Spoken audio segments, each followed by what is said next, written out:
So this is basically this. What I'm gonna talk today is mainly the last paper we wrote on clustering, which is the one on cardinality-constrained minimum sum of square clustering. But in order to give you an idea why this problem is difficult and how we got there, so in the first part of the talk, I'm gonna talk also about what we did for the unconstrained case and the pairwise constrained case.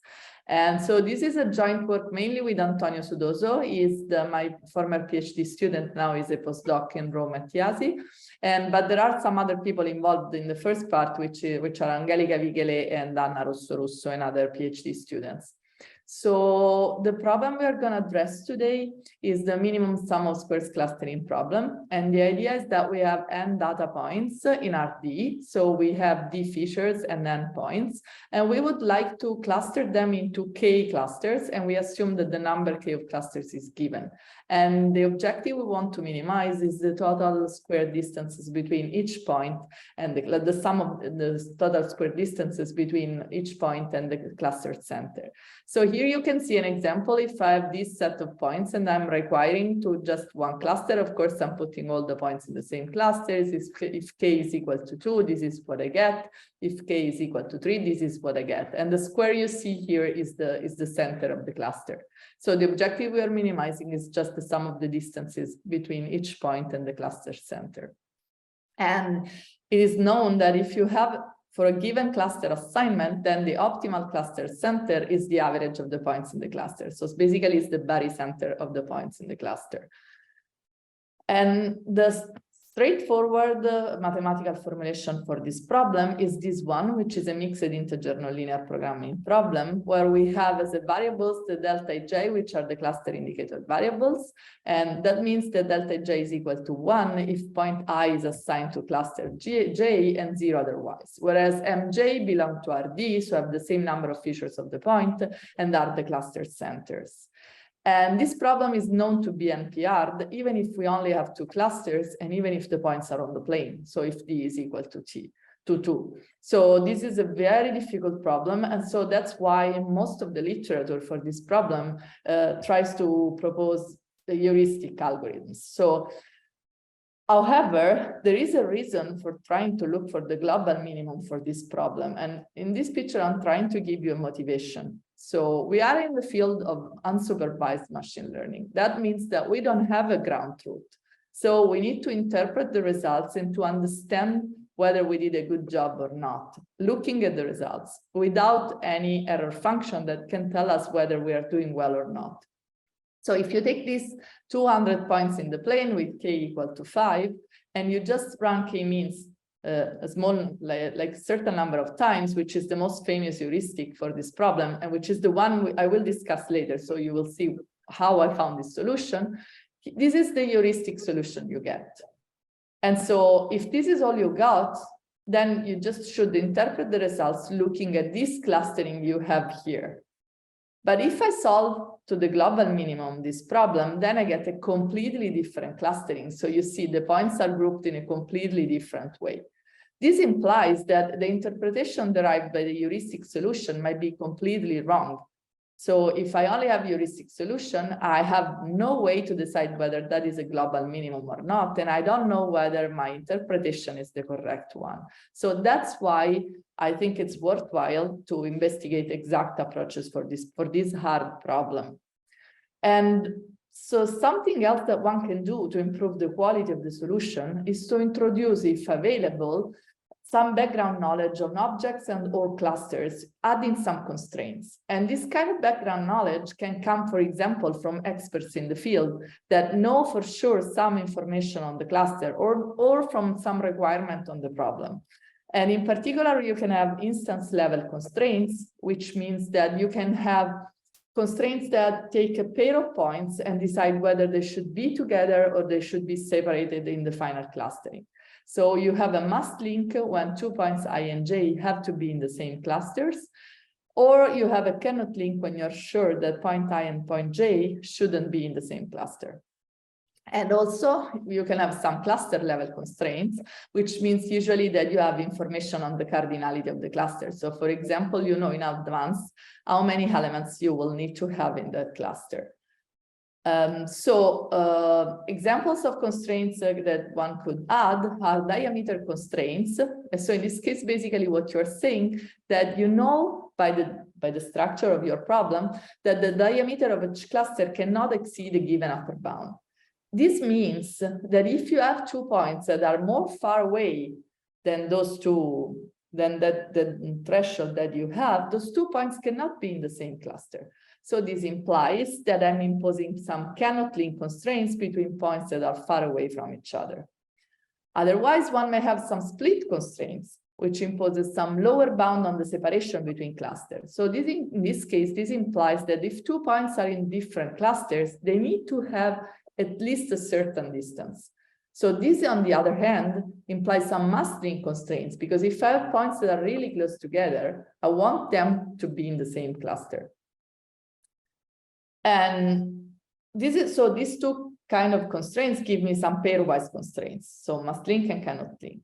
If I have some cluster level constraint, that implies that I have some knowledge on the overall characteristics of the cluster, and an important application, which is the one I'm going to talk mainly today, is cardinality-constrained clustering, where the size of each cluster is given. So what I know is for each cluster, how many points will be in that cluster. And the only thing that one should be careful about is that I have to be sure of the constraints I'm adding, because of course, if I'm adding some inaccurate or conflicting constraint, then what I can do instead of increasing the quality of the solution I'm getting is getting a worse solution. So it is important to detect whether some expert imposed constraints are likely to be correct or not. And so this is a good idea, because if I have this information, I can improve the quality of the solution, but on the other hand, makes the problem even harder. So I'm just going to give you another example with another picture. In this case, I'm talking about instance level constraints. So I'm assuming that I have must link and cannot link constraints. And assume that this is my data set. So these are the points again on the plane so that I can draw them. And this is the real ground truth, which I don't know. I have 2 clusters, and this is the ground truth I would like to reach. If I solve the unconstrained global minimum, this picture is what I get. And as you can see, the objective function of k-means drives me, of the minimum sum of squares clustering drives me towards 2 clusters that are kind of spherical and that are kind of separated as possible.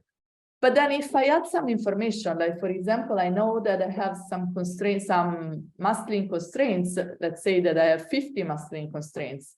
And then I have some cannot link constraints, like these ones I have in the picture. And then I solve the constraint version to global optimality, then basically I almost recover the ground truth. So adding the information gives me a much better quality of the clustering. But on the other hand, if you think about it for a second, my objective function would drive me to this solution, whereas I'm looking for this one. So it's harder to find. That was pairwise constraint. If I go to cluster level constraint, like for example, the cardinality, again, assume that this is the ground truth clustering, okay? But if where you see that I have clusters of different cardinalities, well, if I solve the unconstrained version of the minimum sum of squares clustering, what I get is this global solution that, as you can see, is kind of far away from the ground truth.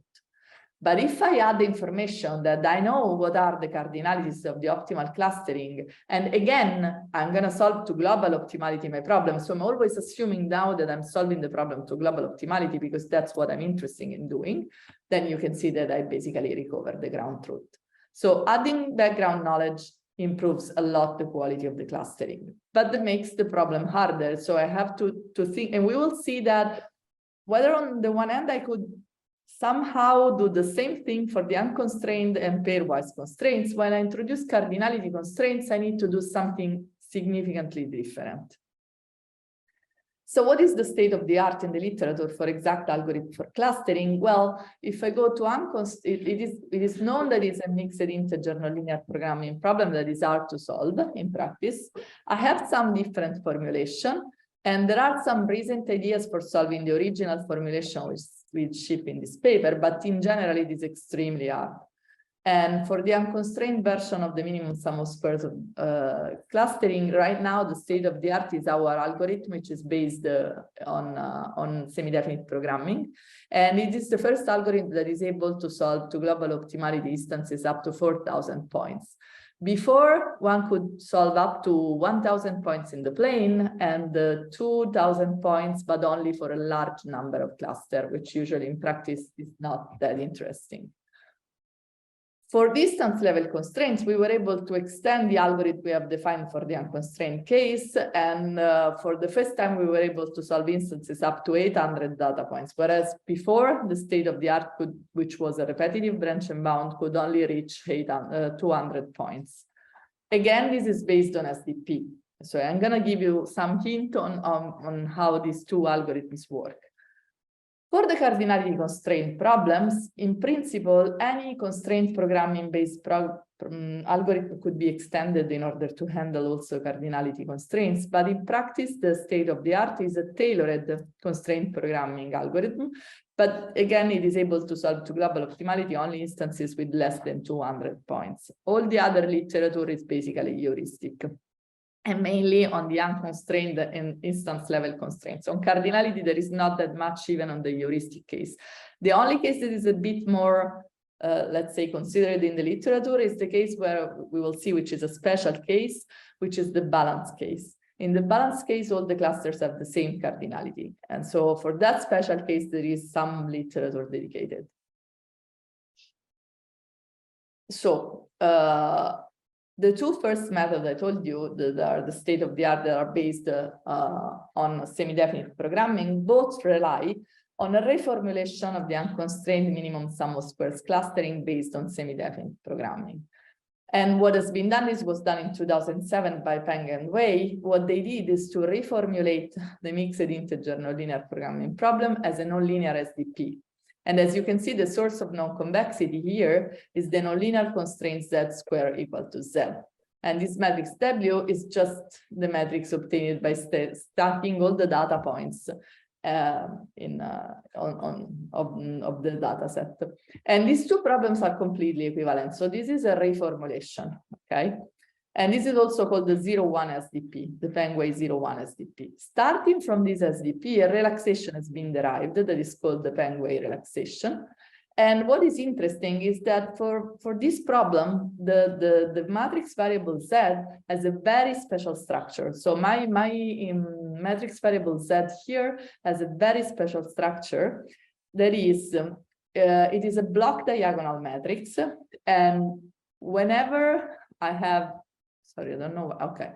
Whenever I have 2 points that are in the same cluster C, what happens is that the matrix Z has 2 rows that are equal. So the rows, row I and row J of matrix Z are the same. Not only, the non-zero entries on those rows are all equal to 1 over the cardinality of that cluster. Okay. And if I and J, points I and point J are not in the same cluster, then the entry Z I J will be equal to 0. So this implies that, if you think about it for a second, that I can impose pairwise constraint on this formulation quite easily, because you see that I can impose that 2 rows are equal if I want to impose a masking constraint, and this is just a linear constraint. Or I can impose that the element Z that J is equal to 0 if I have a cannot link constraint. So in this formulation, it's kind of straightforward to impose instance level constraints, since they just translate into linear constraints on the elements of the matrix Z. To give you a better idea, if we have 6 points that are divided into 3 clusters, so I have X1 who is alone, so cluster 1 is cardinality 1. Cluster 2 includes points 2 and 3 and that's cardinality 2.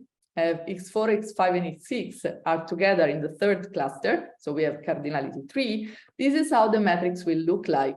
So you see it's a block diagonal matrix, and you have the elements, the rows are the same for points that are in the same cluster, whereas when 2 points are not in the same cluster, the element is 0. Okay, so but you can see a bit the problem here, that the cardinalities are somehow hidden in the matrix. You see, because they are just, so you have the cardinalities hidden in the elements of the matrix. So we use this formulation and its relaxation actually for defining in two different papers. In the first one, which is this one on Informs Journal on Computing, we defined the branch and bound algorithm for solving the unconstrained version of the minimum sum of squares clustering. And the ingredients we used was an SDP relaxation that is derived from the reformulation I showed you just now. But we strengthened, and that was really fundamental, and we will see that we're going to use that idea here as well. We strengthened the bound by a cutting plane algorithm. So we were adding triangle inequalities to make the bound stronger. So, and that was really one of the key elements. So having a strong bound was what allowed us to have a very good algorithm. And then we had also a primal heuristic to compute an upper bound. And again, this primal heuristic heavily relies on the solution of the SDP. So again, the good quality of the solution of the lower bound problem would allow us to get also a very good heuristic that can be used also on its own, okay, with some optimality guarantee. And then also we use as a branching rule that is strictly related to the problem, and that we will see is the same we used here. So I'm gonna get into details of that. And basically the way we partition the space is we take a pair of points and then we say, okay, either these 2 points will be together in the final clustering, or these 2 points will not be together in the final clustering. So you see that the branching rule imposes some pairwise constraint. On one child, I'm saying those 2 points will be together, so I have a mastering constraints. And on the other child, I will have these 2 points cannot be together. And in this case, I'm gonna have a cannot link constraint. We extended this algorithm in the paper, the one you see here that was accepted on computers and operations research. And here, basically, what we do is we extend the approach to handle pairwise constraints, and mainly we manage to exploit the mastering constraints to significantly reduce the size of the problem. And so this helped us a lot in defining a good branch and bound algorithm also in this case. And again, the ingredients were the same. So we were using a strong SDP relaxation. We extended the heuristic in such a way to handle also pairwise constraints. And we were able to really take advantage of the mastering constraints in such a way to reduce the size of the SDP problems we were solving. So one could say, okay, well, then what you did is just extend what you did for the other two cases for cardinality. Well, the truth is no, because we could not use the Peng and Wei reformulation, because in that case, as I told you, the cardinalities are hidden in the problem. So I cannot impose explicitly constraints or the cardinality. It's something that I cannot do. So I need to use a completely different formulation of the problem. And so what we did is we started by a formulation that is used in this paper, which is published on COPT in 2019, where they define a formulation for the cardinality constraint problem. And they use this formulation actually for defining a heuristic and for doing bounding on the cardinality constrained minimum sum of square clustering problem. And so I'm gonna describe you the formulation. You have C1, CK is just the number of elements in cluster 1, cluster 2, cluster K. And so they represent the cluster size. And then this is my formulation where my decision variables now are these vectors P, pi j. What is pi j? Basically, for each cluster, I have a vector that has the same length of the number of points, and that is just the cluster indicator. So I will have that pi j I will be equal to 1 if point I is in cluster j. And as you can see, these are binary variables. And in the objective function, you will have this term dst of pi j, which basically tells you the distance, the dst represents the Euclidean distances between point S and point T. So you can see that you have the difficulties hidden in these binary variables, of course. And it is known that even for the cardinality constraint case, this problem is NP-hard. So the authors prove that the NP-hardness stays the same even for the cardinality constraint version. So what the authors do, so one thing what they do there, they derive an SDP relaxation and an LP and SDP relaxation. And they do this by doing some kind of matrix lifting, because what they do is they define a capital pi, pi j, which is like a matrix that it should be equal, in the optimal solution should be equal to pi j times pi j transpose. But what they do is they relax the equality constraints with introducing a positive semi-definiteness constraint. And this can be translated basically by the Schur complement in the positive semi-definiteness of a larger matrix of sides n+1. And as you can see, what happens here is that each of these matrices has sides n times n, and then so what happens here is that I'm having as variables k matrices of sides n+1, where k is the number of clusters. And when you drop, so you have equality, you are reformulating the problem. If you impose that the rank of the matrix is going to be 1, if you drop the rank 1 constraints, then you get, of course, a relaxation of the problem. And this is an SDP. This relaxation has been introduced in that paper, and this set is defined in this way, where you can see that here I'm imposing the cardinality constraint, and I'm also strengthening the relaxation by adding that the elements of the matrix pi need to be non-negative. So this is a doubly non-negative relaxation, because I'm intersecting the positive semi-definite cone with the non-negative cone. And we call this relaxation, so the relaxation has been defined in that paper on COPT in 2019. And here I'm going to call this relaxation the vector lifting SDP, okay? And as I was telling you, this SDP relaxation has k matrix variables of sides n+1 times n+1. So even k is much smaller than n, then this relaxation becomes impractical when n and k grow at the same time, okay? So this is why we tried, since we were thinking about defining again a branch and bound for this problem, we were thinking about defining a different relaxation which could scale a bit better. And that's what we did. So if we define by C the diagonal matrix having on the diagonal the cardinalities of each cluster, and by this matrix W, the gram matrix of the points, we can reformulate exactly the cardinality-constrained minimum sum of squares clustering in this way. And so what if we have here, the matrix X is a 0, 1 matrix that represents the assignment matrix. So that will have n rows and k columns, and we will have that the element on the row I, the element j, will be equal to 1 if I put the point I in the cluster j. So this is really the assignment matrix. And so what we did is to introduce a new matrix variable z that shares somehow the structures of the one we had in the Penguin relaxation. And this, we would like that to be exactly this product matrix. So x times c to the -1 times x transpose.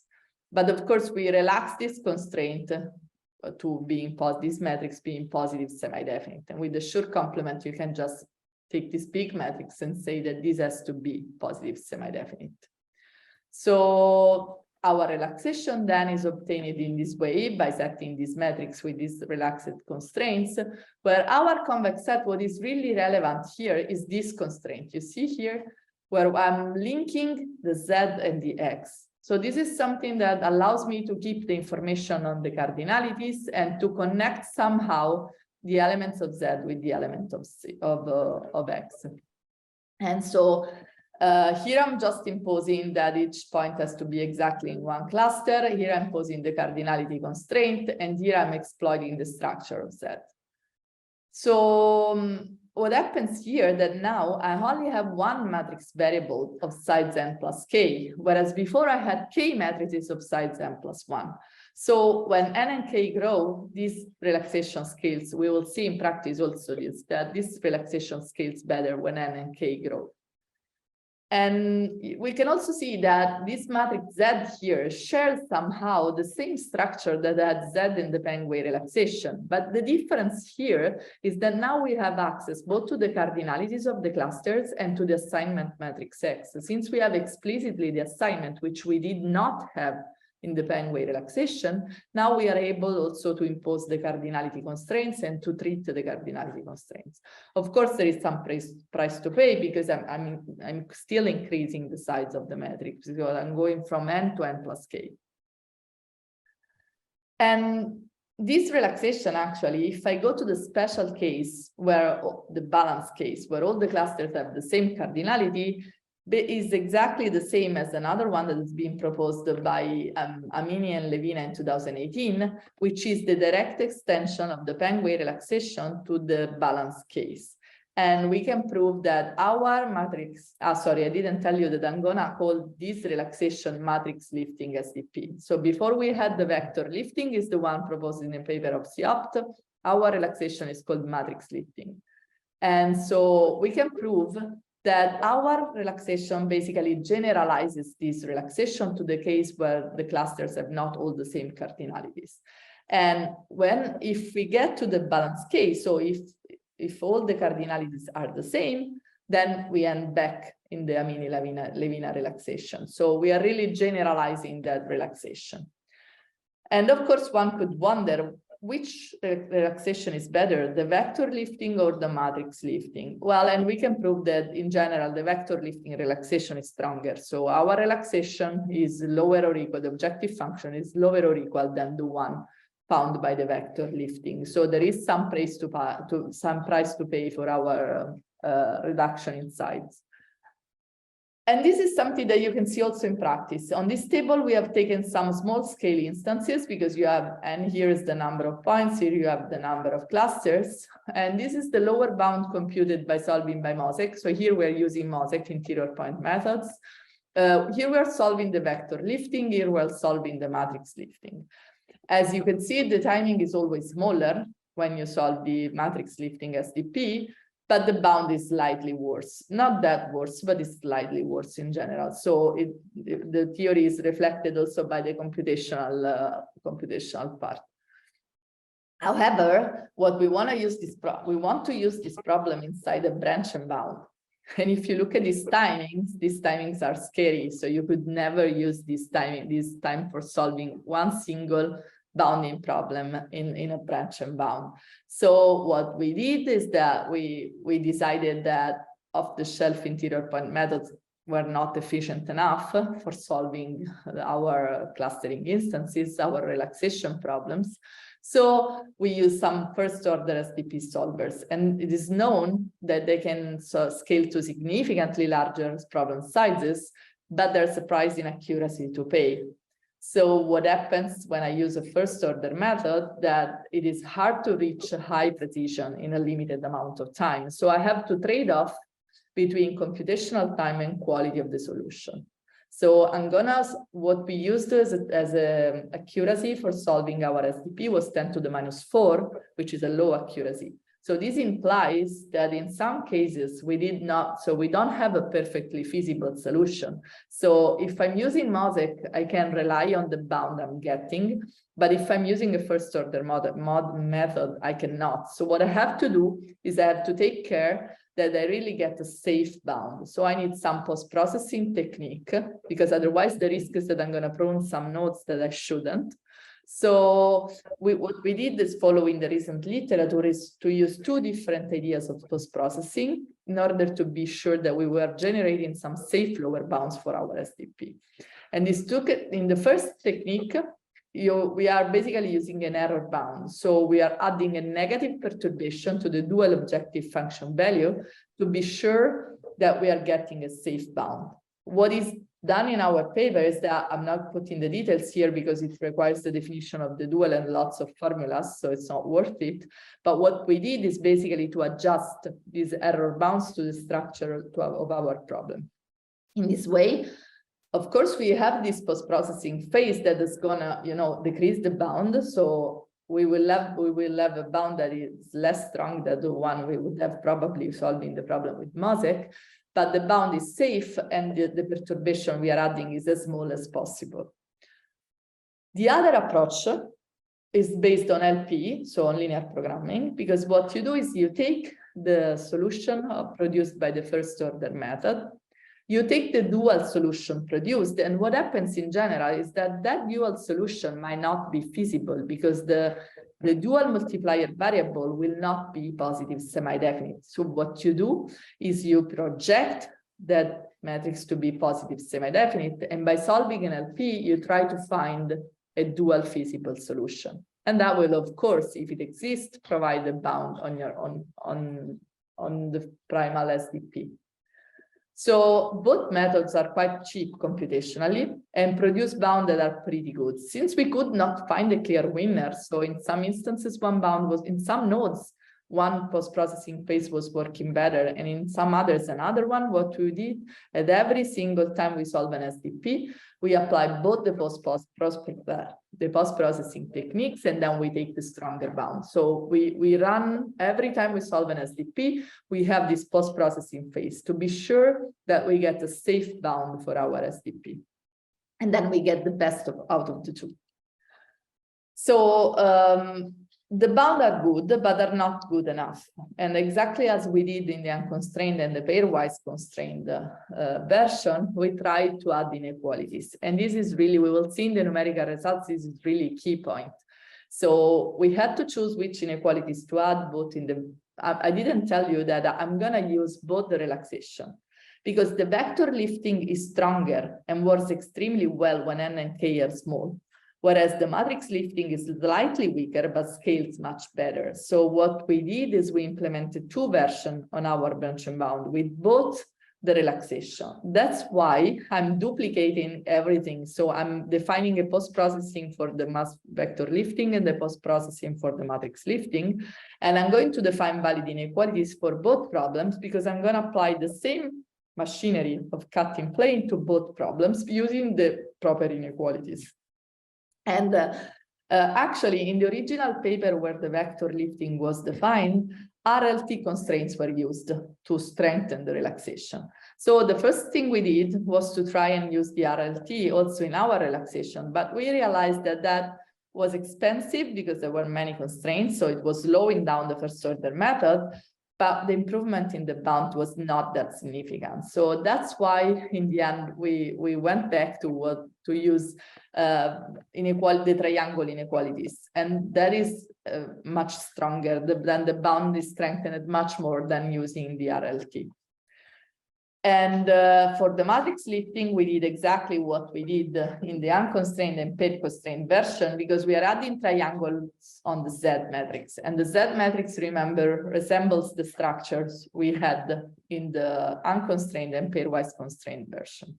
So in both cases, what we are doing is we are adding the inequalities in a cutting plane fashion. So we find like 100,000 inequalities that are we order them by violation. And we have every cutting plane iteration, we add 10,000 inequalities that are violated.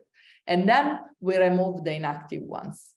And also, I should mention that we inherit from the father to the children the inequalities, because we have seen that this is much more effective than recomputing the triangles that are violated in the children. So this is what we do for the lower bound. As for the branching strategy, the most natural branching strategy here would be, in some sense, to take, the assignment matrix. We have the assignment matrix both in the vector lifting and in the matrix lifting. And then we can say, okay, I take the component of that matrix that is more far away from being binary, and then I'm going to fix that one to 0 in one child and to 1 in the other. So this could be the most straightforward choice. But then we decided that we stuck with the pairwise branching. So what we do is we take a pair of points, the one where we cannot decide from the SDP relaxation which one I'm using, doesn't matter, whether they are together or they are not. And then what we do is we produce on one child, we decide that those 2 points will be together, and on the other, we decide that the 2 points will be separated. So on one child, we put the must link constraints, and on the other child, we put the cannot link constraints. Also in this case, we will see that for both relaxation, this translates into adding some linear inequalities in the children. So we can easily enforce the pairwise constraints exactly as we did in the other two versions. So why did we prefer this one to doing the standard branching on the elements of X? Well, for three reasons. The first one is that this has somehow more impact because it allows to constrain multiple variables that involve two data points at the same time. So in general, it has more effect. Also, it allows to exploit some symmetry reduction techniques, and we will see that we can again reduce significantly the size of the SDPs that we solve. And also, this implies that basically with this algorithm, we are able also to solve problems that have both pairwise constraints and cardinality constraints. So if I have both kind of background knowledge, I can include both of them in my problem and still be able to solve it. So we can treat both types of constraints. So also in this case, the good news is that having the mass-link constraints that are generated by the branching decision helps us to reduce the size of the SDP we solve. Indeed, if we have the mass-link graph, so in this graph, we have that the nodes are the points, and we have an edge only if there is a mass-link constraints between those two points. Then we compute the transitive closure of that graph and find the connected components, which will be M, which in general is smaller than N. And we encode this transformation. So we define a suitable transformation matrix T that tells you whether a point I is in the connected component or not. And then we replace each connected component with a superpoint.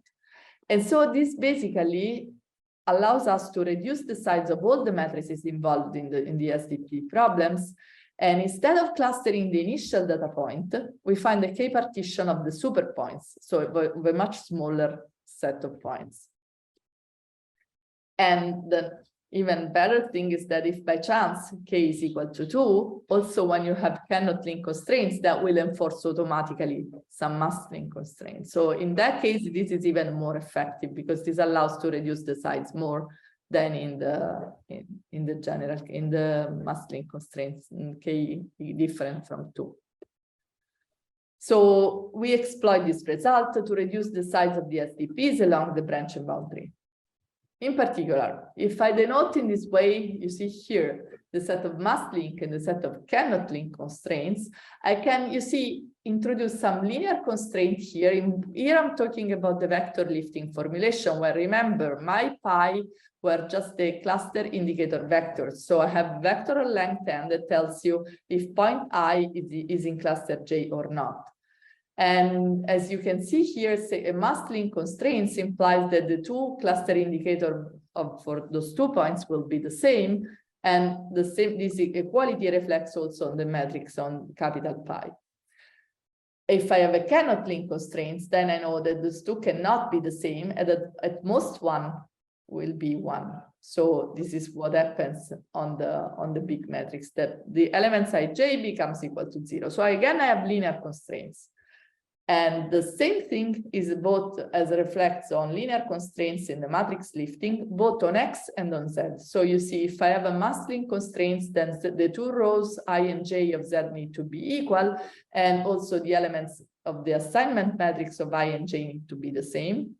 And if I have a cannot link constraints, this translates into these 2 linear constraints. So you see, I can easily encode by linear inequalities the mass link or cannot link constraints. However, that's not what I want to do. I don't want just to throw inside the linear constraint and solve again the SDP in the children. What I want to do is really reduce the size of the SDP again. And this can be done by introducing some suitable transformations. So what happens in the vector lifting child node on the must link side? So when I'm adding a must link constraints, because only must link in general allow me to reduce the size, is that this was my original problem where I have a certain number of variables related to the number of points I'm considering in that node. And then I can define an equivalent problem. This is exactly the same problem, but on a smaller positive semi-definite cone. And this, how smaller? Well, that depends on the number of connected components. This S is basically the number of connected components that I'm finding in the graph of the must link constraints. And these 2 problems are perfectly equivalent. And the same thing, I can prove it in the matrix lifting relaxation. So again, I'm solving a problem that has the same structure, but now all the matrices are smaller. So I'm working on really smaller positive semi-definite cones. What about the heuristic? So now I told you about the branching, I told you about the lower bound. I still have to tell you how we compute an upper bound. The most famous heuristic for unconstrained minimum sum of squares clustering is k-means. And k-means alternates basically two phases. The first one is the optimal assignment of the points to the cluster once I know the current centers. So if this is the situation, you see, these are the three centers, and this is the optimal assignment given these three centers. Then I move again the centers given the assignment I've just done, and I iterate between these two phases, you see. And what happens is that I will stop when basically the centers stop moving. So when the solution does not change anymore, then I stop. And what I get is a suboptimal solution that heavily depends on the choice of the centers, on the initial choice. So what happens here, however, is that I cannot, in the original version of k-means, I do not have constraints. So I cannot include either pairwise constraints or cardinality constraints. So what we need is a constrained version.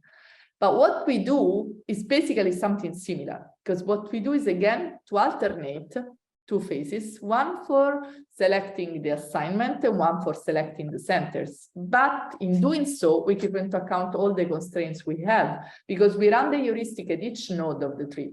So we may have some must link and cannot link constraints that derive from the branching decision, and of course, the cardinality constraints. So this is what our algorithm works. We have, you see, the data points, the cluster size, and then we have some initial centers that I will tell you in the next slide how we extract from the SDP solution. And then we have the must link and cannot link constraints, then we have the current node. And then what we do here, we just solve an assignment problem, and this is an integer linear programming problem, where we are trying to solve our problem for the fixed centers. So this is an integer linear programming problem where we are encoding in the assignment matrix the cardinality constraints, the must link, and the cannot link constraints. So this is a feasible clustering. And Gurobi solves this problem in 0 time, basically, with no difficulty. For fixed value of the centers, the problem for Gurobi is extremely easy. And then once we have the assignment, we just compute the centers in the usual way. So that is the barycenter of the points in each cluster. And we iterate until the centers do not move anymore.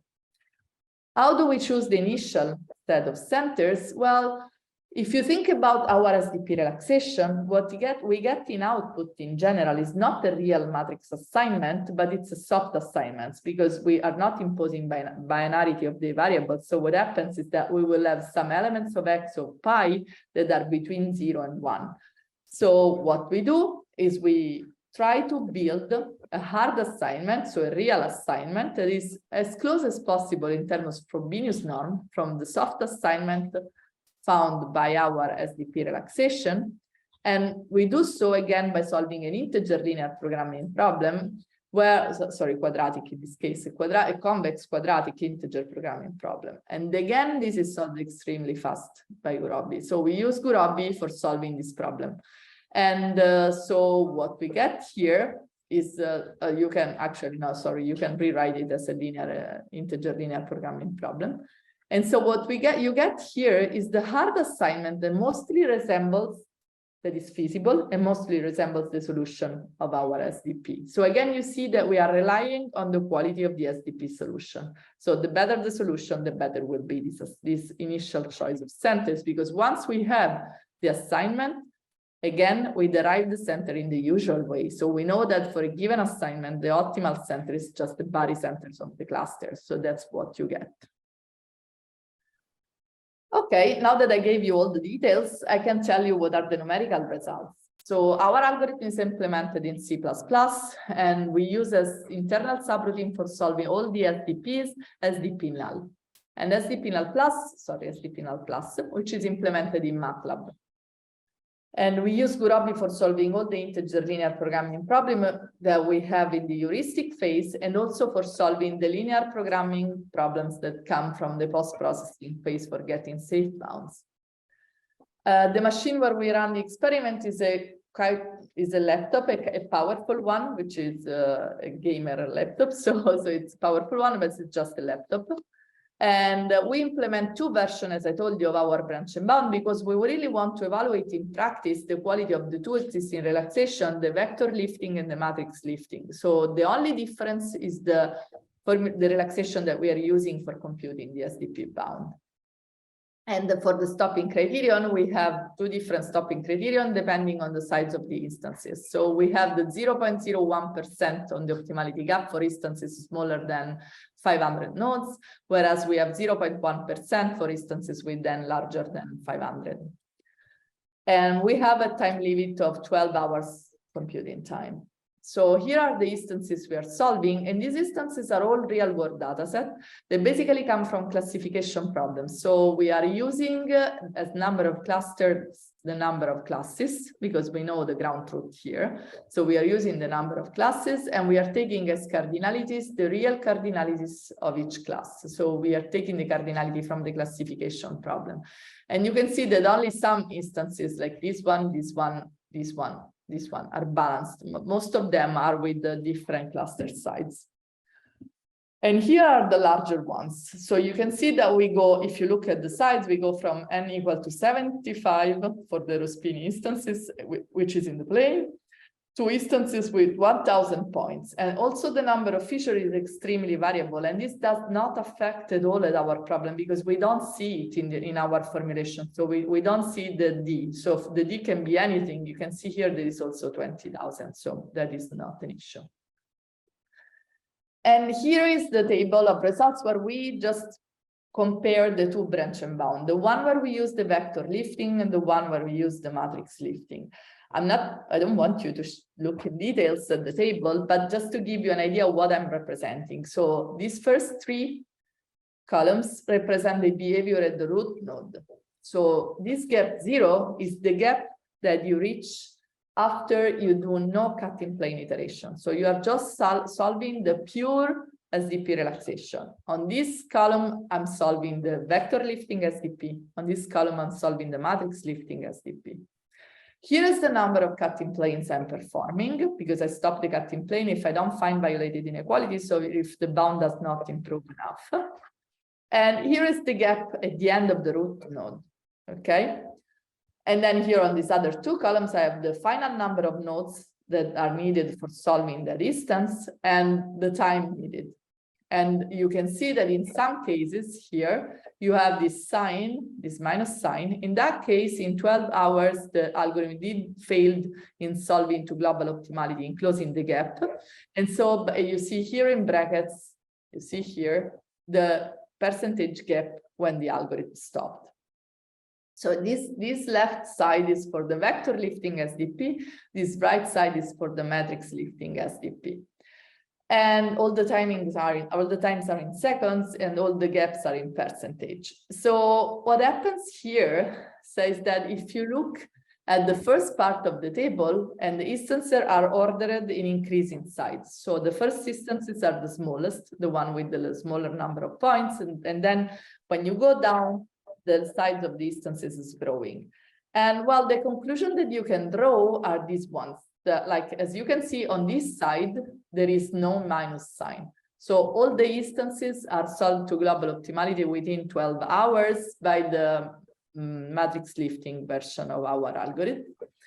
But if you look at the first part of the instances, on the small instances, the branch and bound using the vector lifting relaxation is definitely better, because it outperforms in terms of time and number of nodes the other one, because n and k are small, and we know that the vector lifting relaxation is actually better. So we know that that's going to happen. However, when the size grows, then in some cases the vector lifting as the branch and bound fails, but still the gap is always lower than 2%. So it still is not far away from the optimal solution. So what we can see is that the bound produced by the vector lifting relaxation is stronger and extremely tractable where n and k are small. When n and k increase, the efficiency of the matrix lifting relaxation allows to process a larger number of nodes in a smaller amount of time, so it is able to close the gap. And also keep in mind that we are using the size reduction, and the size reduction is more effective on the matrix lifting version because we are doing more nodes, so we will have more branching decisions and we will have more mastering constraints. So the size of the STP will reduce more in this case.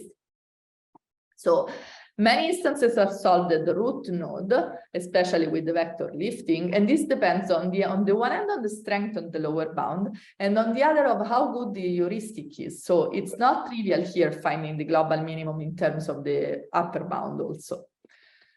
And the statistics on the root node confirm us that the vector lifting relaxation is stronger. Since it is tight, we actually do not need cut-in plane iteration out of 29 instances. In general, the number of cut-in plane iteration is smaller. However, at the end of the root node, this difference that you can see in that gap 0, after the cut-in plane iteration, this difference becomes almost negligible. So, and this is really thanks to the cut-in plane procedure.